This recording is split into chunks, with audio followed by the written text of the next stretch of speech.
Now, joining us to discuss the growing humanitarian concerns in Gaza is Joseph Belliveau, Executive Director of Doctors Without Borders Canada. Joseph, thank you for being here today with us. Yeah, thank you for having me. Now, let me start by asking, what are the biggest concerns right now for civilians in Gaza? Well, it's the incessant bombing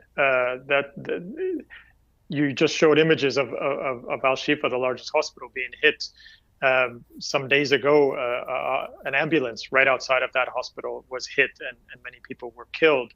MSF, or Doctors Without Borders, has supported other hospitals. The Turkish Friendship Hospital, for example, was hit as well in an airstrike.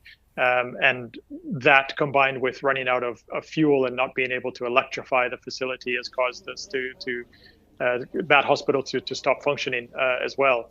And so the biggest concern from a medical humanitarian point of view is this: first off, the incessant, indiscriminate bombing, entirely contrary to international humanitarian law, which demands that you must distinguish between combatants and non-combatants and take measures to protect non-combatants. And then explicitly within IHL, humanitarian law, is the protection of medical spaces, ambulances, hospitals, and so on. And so my colleagues are describing, we have about 300 medics working in Gaza right now, are describing situations in these hospitals where there are thousands of patients. Many of these injured patients have severe burn wounds, severe injuries, and many of them are indeed children. Civilians, women and children are the majority, in fact, of the casualties.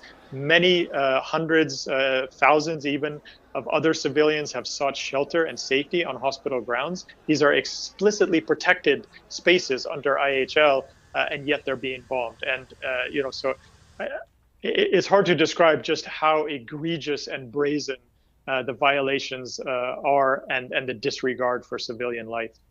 Mm-hmm. Now, aside from the bombing, doctors are warning about disease outbreaks. What are the possibilities here with that?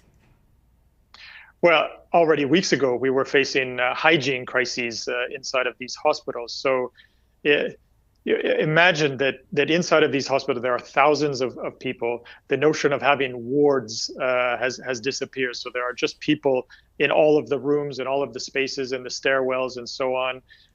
We've run out of very basic items like gauze. Clean water is not available in many of the facilities, painkillers and so on. And in some cases, we're doing surgical interventions on the floor without adequate sanitary conditions, without sedation.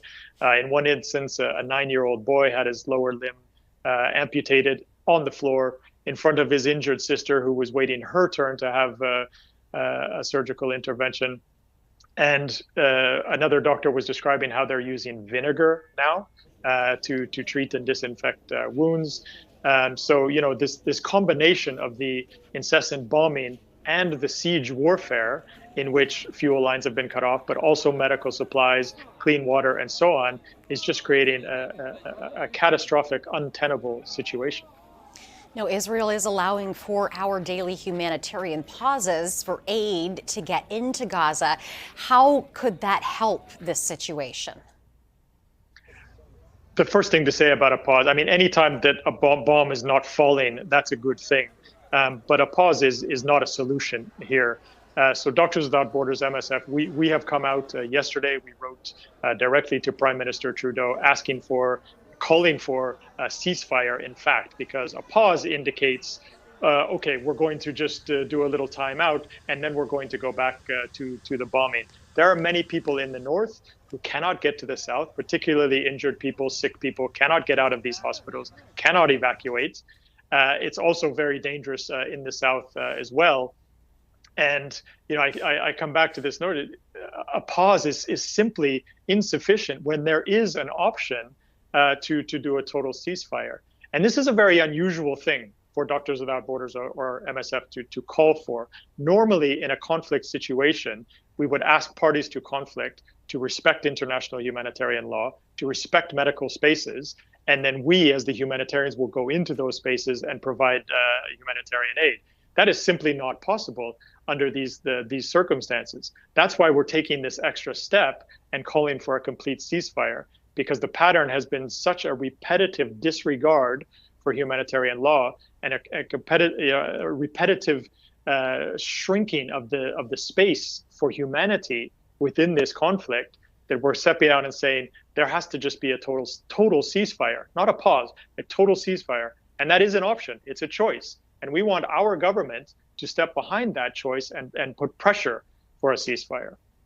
All right, we will have to leave it there. We have run out of time. Joseph Belliveau, Executive Director of Doctors Without Borders, MSF Canada, thank you very much for being here today.